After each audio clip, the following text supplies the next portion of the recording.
literally, I could feel it. I could literally feel someone grabbing my insides and pulling, and just, I know what that feels like now. And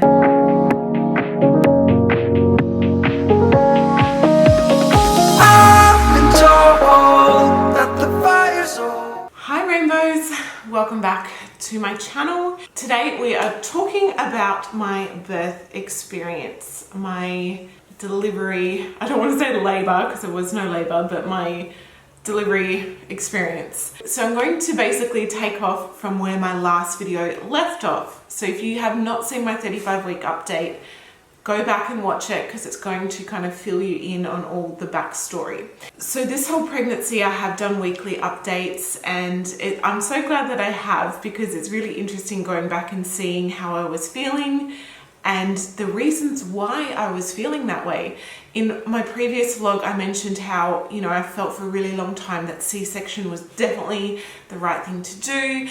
I had that feeling for a really long time, and it's so funny. The reason why, because what happened during, if I had not had a C-section, we would have died, basically. And even with the C-section, we almost did die. So just, yeah, all I can say is just trust your gut, basically. So let's get into it. The last video I filmed was on the Monday. So I think that day that I actually filmed that vlog, the Monday, I noticed that baby was really quiet, like more quiet than usual. And I was doing the usual things that I would normally do to try and liven baby up. So normally, like, you know, sweet food or ice water, and that would get, you know, baby starting to move and starting to kick. But I was doing it this time and it wasn't happening. And always, like, Winston was really moving and kicking a lot from probably 5 p.m. onwards, like around dinner time, around that evening kind of time, he was moving heaps. And that particular day there was just nothing. And I was like, what the hell is going on? I was still feeling movement, but just not normal. So I called up the hospital and they said, come in and we'll have a look. So I went in. They hooked me up to the ECG, doing more monitoring, the heart rate, everything was fine. They decided to bring in one of their little ultrasounds and do a little scan. So the lady who did the scan, she's like, all right, I can see he is actually really quiet.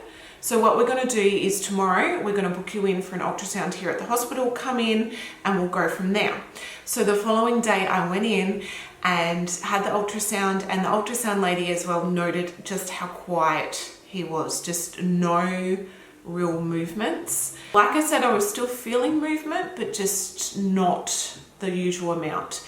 I also found that there was too much blood going through the cord, which I had no idea what that meant. I googled it, couldn't find what it meant.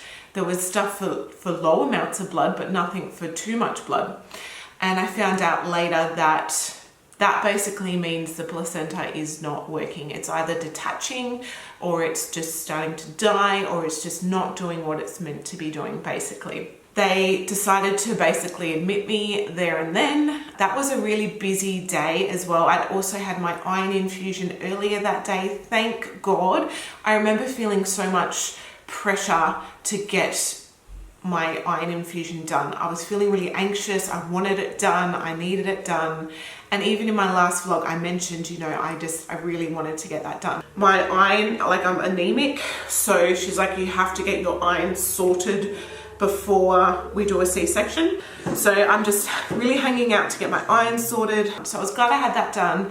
But basically after my iron infusion and I went back for the results, they admitted me and they're like, you know, it's better safe than sorry. So I was like, okay, cool. So they admitted me that night. I was in a shared room and they decided to do a steroid injection that night and the next one the following morning to be safe. 36 weeks and 1 day at that time. So that night, you know, was fairly ordinary. The steroid injection, holy balls, it felt like it was kind of painful, but then it felt like sciatica in a way, like it was in my bum. I had my following steroid injection that morning, and basically the midwife said, look, the doctors are going to come and talk to you because plans have changed. And I was like, oh, okay, no worries. I had breakfast and I was just kind of chilling, and then the doctors came and saw me and they're like, we're going to do the C-section today. I was 36 weeks and 2 days. They said basically from what we've looked at, what we've seen, we feel like it's going to be safer for baby to be outside the womb than in. They had to make the call, weighing up what was going to be safest for baby, and that's what they decided. And I was like, okay, yeah, that is fine. I want what's safest. I knew deep down, as I said, that things weren't feeling right. And you know, so they bumped my C-section date up to that day because I was booked in for 37 and 4 because of my placenta previa. Basically, because they did move it up, it is classed as an emergency cesarean. And because I'd already had breakfast, they're like, damn, we need to wait another 6 hours. So you need to fast, no water, no food until your C-section. So I was told roughly about 3 p.m. So I was like, okay, cool. Awesome, exciting. At that stage, like my mum wasn't down, like she'd planned to come down the following week because that's when my C-section was booked in. So Lee's like, holy ball sack, trying to organize Hazel. He dropped Hazel off at my sister-in-law's and she was heavily pregnant as well. So we did that and then it was just basically waiting for the C-section. I met my midwife who was going to be joining us for the C-section. She shaved me. I did have the option of having my catheter put in while I was still in the main room, or she said you can wait until your spinal's kicked in and then have the catheter. I'm like, I'm gonna wait for the spinal. Who wants to feel that? She got my tight leggings sorted out and it was basically just waiting. It was a really long day. I was incredibly thirsty because I was really dehydrated. I also got a migraine, like flashing lights started, and I do get hemiplegic migraines. So I notified them straight away and you know, they were worried, don't want to like stroke kind of symptoms. They did get me on a drip and that sorted the headache straight away. Come 3 o'clock, nothing. 4 o'clock, nothing. And by this stage, like they had told me that, look, there's been another emergency C-section, that's why it's been pushed back. Mine was obviously an emergency C-section, but wasn't like immediately threatening our lives. So that's why they could delay it that little bit. But by that stage, I'd definitely had enough. I was getting really anxious, like my OCD was happening. I was just really feeling like I'm over it, I'm thirsty, I'm exhausted, I'm hungry, I just want it to be done, you know what I mean? My midwife has also told me that during my ultrasound that I had the previous day, baby was presenting face first, so face forward, so like neck exposed and just like, and then I was having anxiety about that, like what if they cut his neck when they're doing the C-section, like this, like my OCD basically. I do have intrusive thought OCD, which many of you guys know, but anyone new here probably doesn't. So I was getting really teary basically. And the midwife actually saw me kind of tearing up and she's like, are you okay? Like, what can I do to help you? And she was absolutely lovely. Thankfully, not long after that, once I had my little meltdown, they're like, they're ready for you, let's go. And we were walking into the area, walked into like the recovery area. I think there was paperwork and stuff I signed from memory. We're just kind of waiting, hairnet, you know, they took some photos. One of my friends actually works in the recovery area there. So she was there, which was so nice to see her, and she gave us a hug and, you know, and then they were like, all right, we're ready. So Lee had to wait. Lee was told to wait in this area and he'd come through basically when surgery had kind of started, which I already knew. So I walked in to the theatre room. My midwife came with me and they're like, righto, we're going to do the spinal. I'd already met the anaesthetist earlier that day.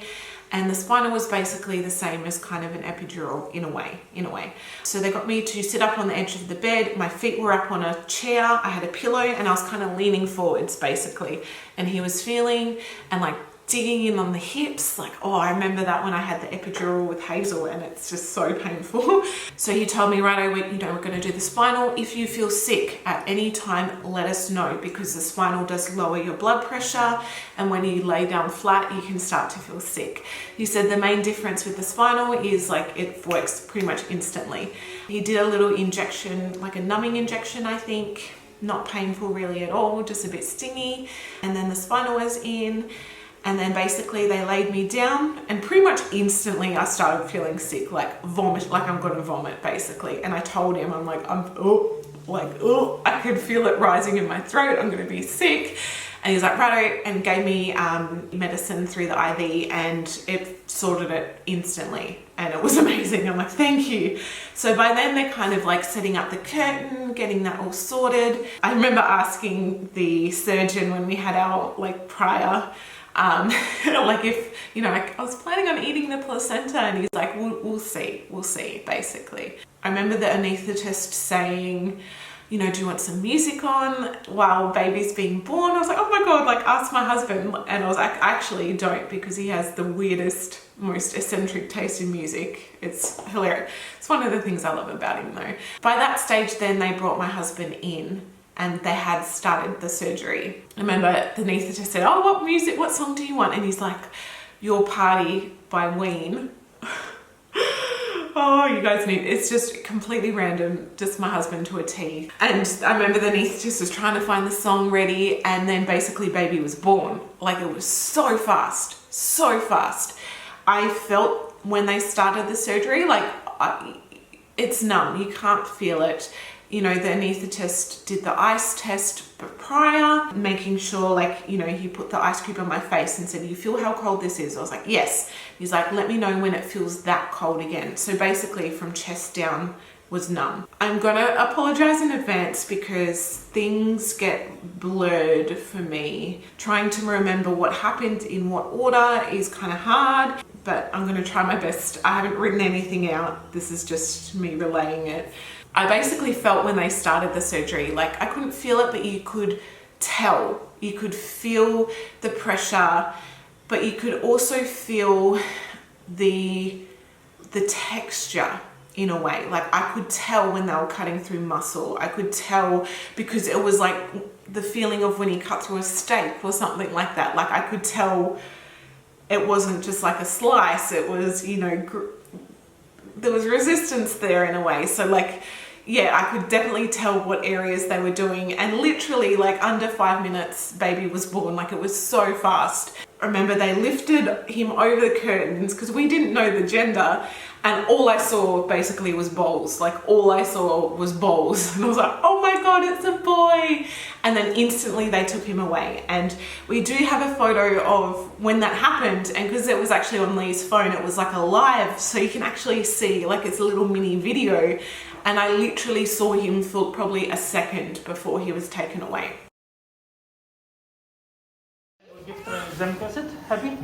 I remember then he was taken onto like the panda that they had, and Lee was there, and like Lee was standing up, and there was just pediatricians surrounding him. And I remember I was laying there and I was looking and I was trying to see him, trying to see if everything was okay.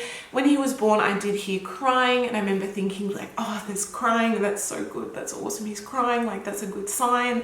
But then it went silent. And I remember looking at Lee, and I was like trying to gauge what was going on, trying to gauge if everything was all right. And Lee looked basically terrified. It was later that I found out that he had to be resuscitated. He was having major troubles with his breathing, and he was basically blue. Lee tells me as well, at this stage, things started to get more serious, my end. He basically remembers, you know, everyone was kind of not laughing and joking, but they were talking and blah, blah, blah. And then all of a sudden it was just like, holy crap. More surgeons were being rushed in, more stuff was going on. So like my surgeons obviously knew about my placenta previa. And as I was researching, obviously doing a lot of research about placenta previa, I'd come across the term placenta accreta before, which is where your placenta actually embeds into your uterus. And sometimes it can almost grow on the outside of your uterus. There's other terms for it, like increta and things like that. But basically it's too invasive and it can be incredibly, incredibly serious. And I remember during the surgery, hearing my surgeon and like the panic in his voice almost, and he's like, it's placenta accreta, it's placenta accreta, placenta accreta. And I just remember thinking, oh, because I knew what that was. And that was not diagnosed. I had had so many ultrasounds during my pregnancy, internals for my placenta previa, but not one person had picked up that I had placenta accreta as well. And it just brings flashbacks to my last ultrasound where the lady was like, I've never seen a placenta like yours before. And she was just blown away. She's like, I've never seen a placenta like yours before. She said there's like some of it here and then it's around the side, but then it's low. And she was actually getting really confused and really like, oh my God, like what is going on? But still no one had picked up that I had placenta accreta. Basically at that stage, like I know Lee was terrified, basically. He was staying with Winston. I remember the pediatricians coming over and he leant down and he was like face height and he's like, Jade, your baby's having trouble breathing. We're going to take him to the nursery. And I was like, yep, go, that's fine, go, go, go, go. And Lee was like, and I said, Lee, go with Winston. Go with him. Do not leave him. Sorry.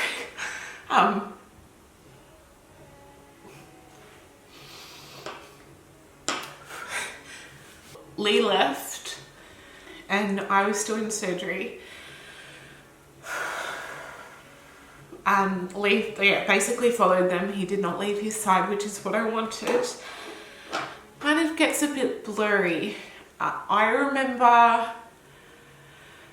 I just remember the panic. I remember having a lot of suction, like they were trying to suck up the blood to see how much blood I was losing. I remember hearing scissors, like I remember so much snipping and scissors and them trying to cut the placenta away basically, because the placenta does not detach normally. So they were having to literally cut it away. I remember there was lots of counting. There were like 15, 16, 17, and there wasn't just one person counting. It's like they had to do it as a team. I don't know if that was counting the tools they were using. I have no idea, but I remember that. I also remember there was this guy who came up and he was lovely. He was like such an Aussie bloke, but really sweet. And because my arms were kind of out like this, and he touched my arm and he's like, you're cold as ice. And he's like, don't worry, we'll get you sorted.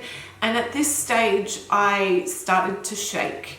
I remember the anaesthetist said, okay, Jade, we're going to put another cannula in your arm just in case. And I was like, okay. But I remember my hands were like this and I'm like, I'm sorry, I can't stay. Like I had no control over my arms. Like my whole arms were shaking.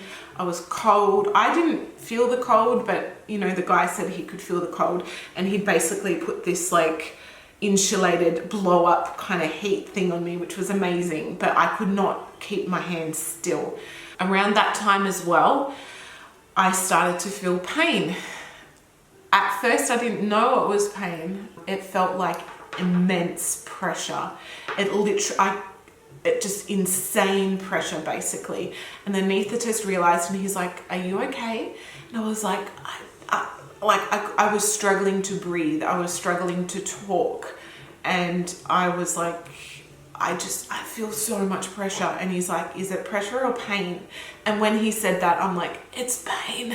It's pain and pressure. I could literally feel them grabbing my stomach and pulling. And he goes, they're just wiping everything down. They're cleaning everything out before they can sew you back up. And I was like, huh. And I could feel it. I could literally feel someone grabbing my insides and pulling, and just, I know what that feels like now. And I know it's hard to imagine, but it feels like exactly what you would think it would feel like. Literally someone reaching and pulling and just grabbing my insides basically. And he's like, right, I will give you something for the pain. So they injected something for the pain. They asked what my pain level was, and it was an 8 out of 10.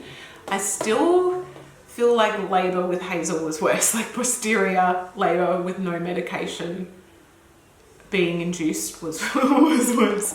And then I remember them asking how the pain was now, and I could still feel it, so they did give me another shot. Now like things kind of got blurry. I was awake for the whole procedure. I think surgery started about 5-ish, or I'd went in about 5 p.m-ish. Winston was born at 5:30, so that's maybe when like they just kind of got everything clean, got everything sorted. The next thing I kind of remember was being transferred off the surgery table onto the wheelie table, and that kind of, I remember that being a bit painful, and then being wheeled into recovery. And there was a clock in recovery, and it was like 8 p.m. So I'd been in surgery for about 4 hours or so, and usually C-sections are about 45 minutes or an hour or something like that. I might be wrong. I remember just being incredibly thirsty, so friggin' thirsty.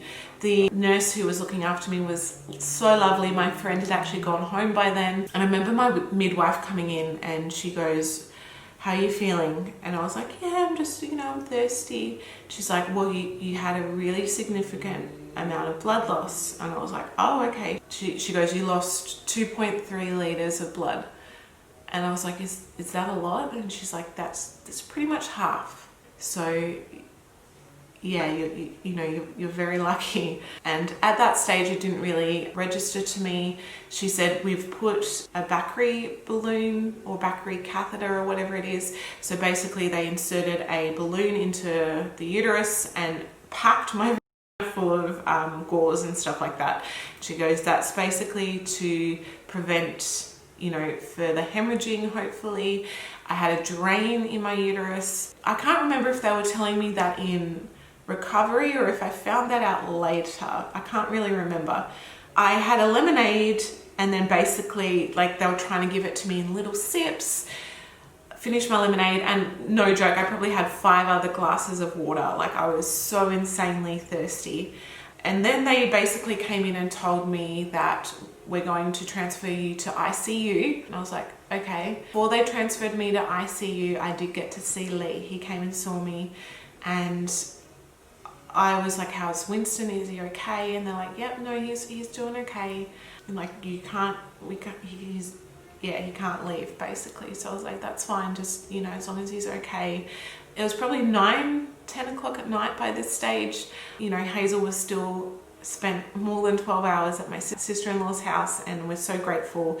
But she's got a toddler as well, and she's heavily pregnant, so she was stressing out, and Lee was having to drive like half an hour to go and get her. And I was like, "Lee, just go home, it's been a massive day, go and get Hazel, and we'll see you tomorrow."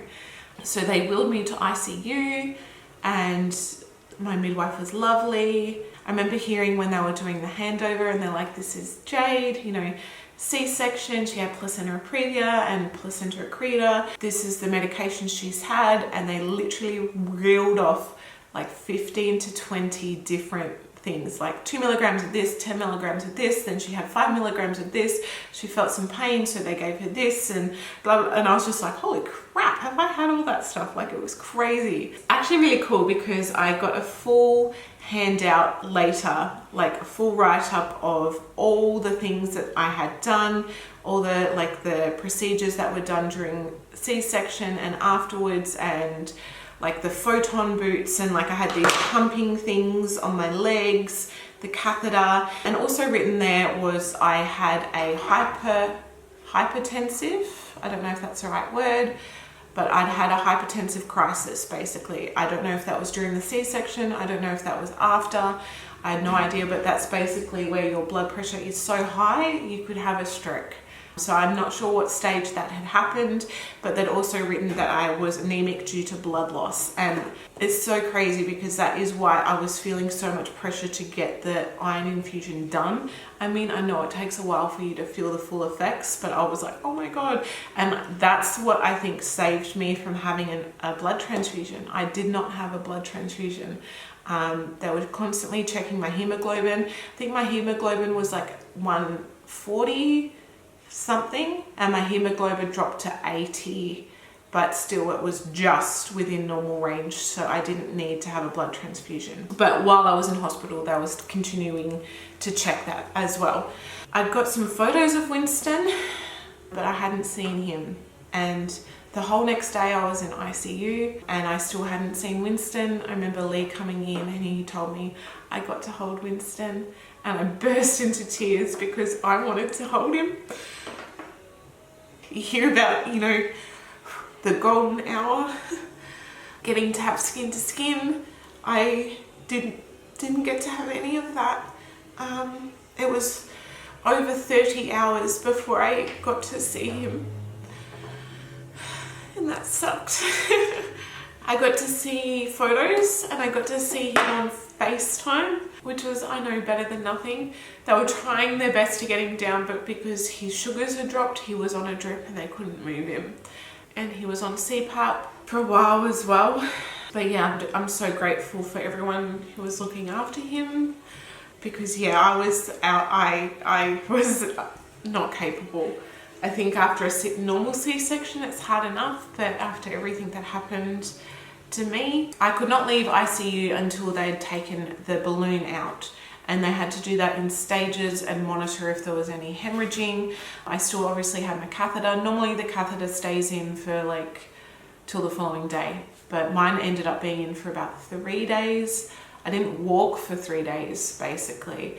I still had, you know, the drain in my uterus, and they were monitoring how much was coming out of that. But basically with the balloon, they were lowering it. I think there was like 350 mils in there, and they were taking out 50 mils every hour or every half an hour, and just monitoring if I would start hemorrhaging. Thankfully, eventually it came out and it was okay.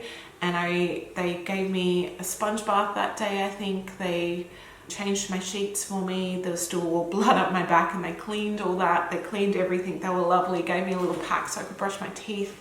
I was basically, I could not walk. I could not move. I was struggling to roll, which I know can be normal after C-section, but I think just, yeah, as I said, everything that had happened just made it so much more intense. I wasn't really hungry.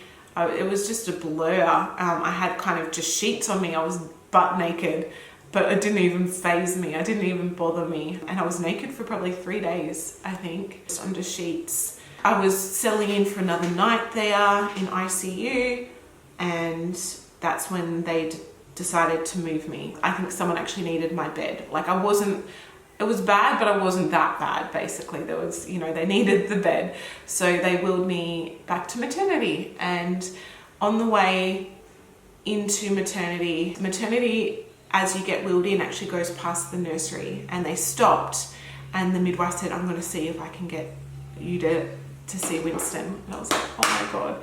And so they stopped me there. They'd kind of brought him over on his drip, I think, and I got to hold him for the first time. And the midwife said, you know, have you got your phone? I'll take some photos. And she took some photos, and it was just amazing. So I'd already got to hold him for a few minutes, or a few seconds probably actually. Then they took him back and they wheeled me into my room, and they said, we're going to try and get Winston in. We're just taking off, his sugars are okay for the moment. We're going to, you know, get you to have a hold. And they brought him in, and I think I tried breastfeeding. I can't remember, but I got to have him for 2 hours, and I remember being so exhausted, but I'm like, I'm lapping up this time as much as I can.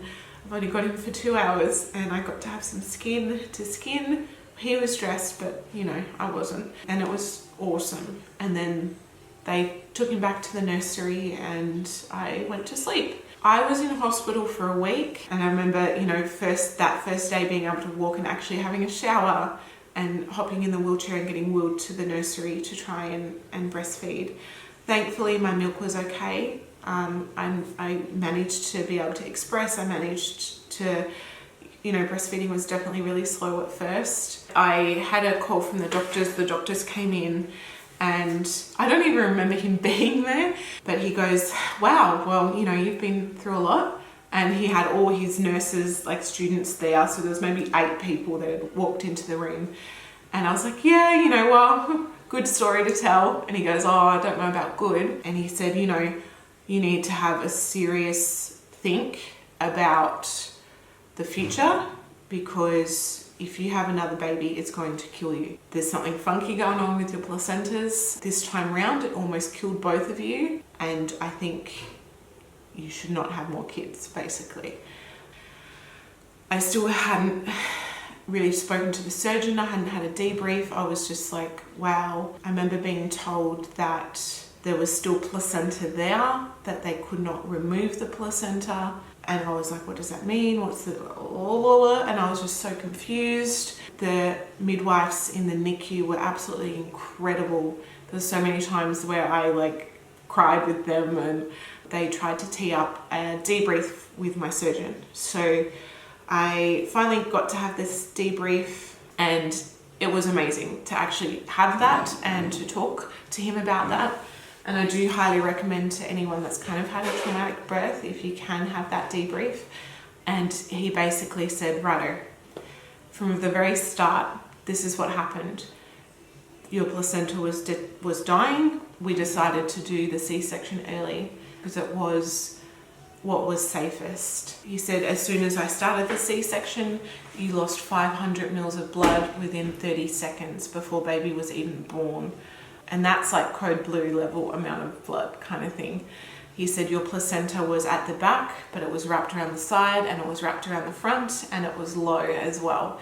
He said it was also embedded into your uterus. I tried to get all that I could get, but there's still some there. He said the options to remove the placenta are chemotherapy or hysterectomy.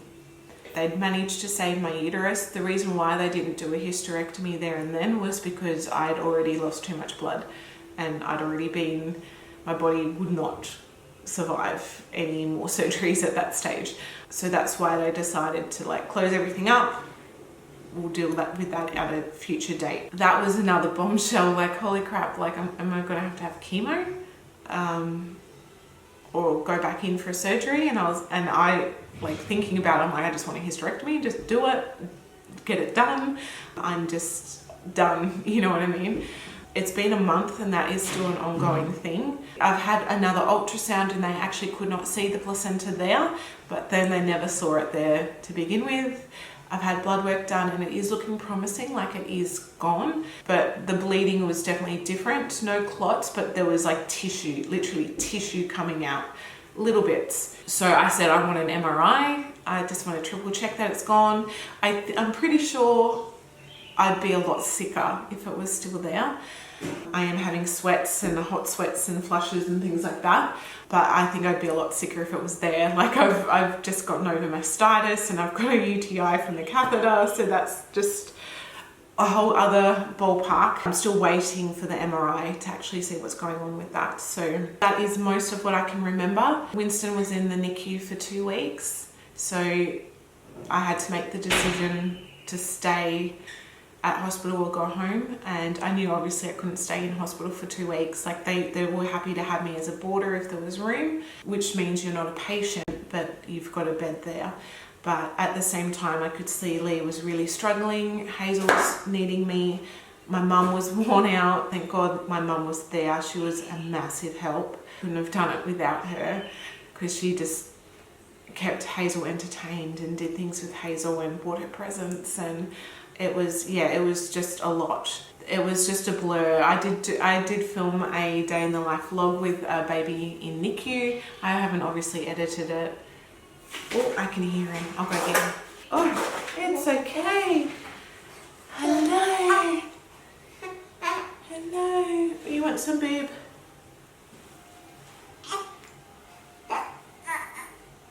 This is Winston. His eyes are a bit gunky at the moment. But 1 month old today. Oh, hold him up right, Jade. 1 month old today. Winston was in NICU for 2 weeks. He was having feeding issues. He had the tube in his nose. Yeah, that was a brutal 2 weeks. Recovering from a C-section, trying to, have time with Hazel, and also returning to the hospital 3 times a day to try and tee up with his feeds. They were doing one feed through the nose, the next feed they were trying for a bottle or breast. Like I said, thankfully I had lots of express milk for him. He was feeding every 3 hourly, so I was going there at 9 a.m, 3 p.m, 9 p.m. to tee up with the feeds. And when I did have a follow-up appointment with the doctor to see my blood test results, he's like, you were doing too much. C-section is major surgery, let alone going back to hospital 3 times a day.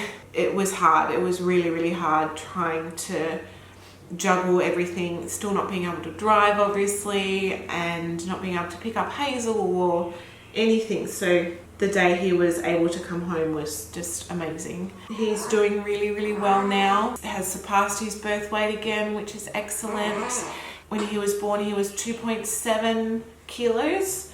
He's now over 3 kilos, which is excellent. He was 49 centimeters long, I think. It's so crazy. I remember being in ICU and not even knowing how much he weighed or how long he was, or you know, anything like that. But he is doing really, really well. We have weekly midwife appointments and they weigh him and just check how he's going. And I can't believe he's a month old. It's just crazy. So yeah, I apologize if I'm a bit rambly or everything is jumbled. Even now I am not myself yet. I know that, you know, someone told me that when you give blood, and that's, you know, under 500 mil, it's like 400 mil or something like that, that can take 6 to 8 weeks to recover. And I lost 2.3 litres of blood. Before I was discharged, I did have another iron infusion. So I've just got follow-up blood tests and just hopefully I could get my MRI sorted. Sleepless nights, at the moment he is feeding every 2 hours. Thankfully, he will happily take a bottle, which is amazing, and the boob. So I'm alternating with Lee for nighttime feeds, which is amazing. But Lee's back to work next week, and yeah, it's pretty hard time at the moment. I mean, we are in the love bubble as well, but I definitely feel like I've got postnatal depression. I'm trying to get back into my psych to talk to them about it. I'm not sure if I need medication, but yeah, things are challenging. Hazel's been a big adjustment for her, but it's been really hard as well because just tantrums all day, every day. So yeah, it's just hard basically. But I know this too shall pass, and you have to ride the wave, and there's going to be hard days and better days, and you just have to go with the flow, and that's pretty much what we're doing. I just really appreciate you guys being there for me, all the love, all the messages. I'm a lot more active on Instagram, obviously, at the moment, so if you guys don't follow me there, you should. You guys have just been amazing. My husband's been my rock. He's been so understanding, so kind, and he, you know, he struggles with his own things as well, but he's just been so there for me and doing things with Hazel, and just it's been amazing. So just so grateful. Definitely going to be an adjustment, but that's okay. We're just going to roll with it and just see how it goes. And yeah, I'm so grateful to the hospital, to everybody who saved our lives basically and looked after us afterwards, and looked after Winston and was just there. It was absolutely incredible. I'll also link some websites below for anyone who is struggling. Someone put me onto birth trauma, which I have reached out to them to see if I can maybe get some help, or I don't know. Yeah, definitely my brain is not working. My mind is mush. Yeah, it's hard to know what's recovery from the C-section, what's trying to recover from the blood loss, what could be postnatal depression. But I'm definitely not back to myself really mentally or physically. Even just walking around the shops for half an hour is enough to take it out of me, and I'm exhausted by then. So I think even once the 6-week recovery mark is up, I'm still not going to be there yet, and that is probably the blood loss. It's just, yeah, I get exhausted really quickly. I have trouble stringing words together. But Winston's amazing. Anyway, thank you rainbows for watching. I love you all, and I'll see you guys in my next video. Bye.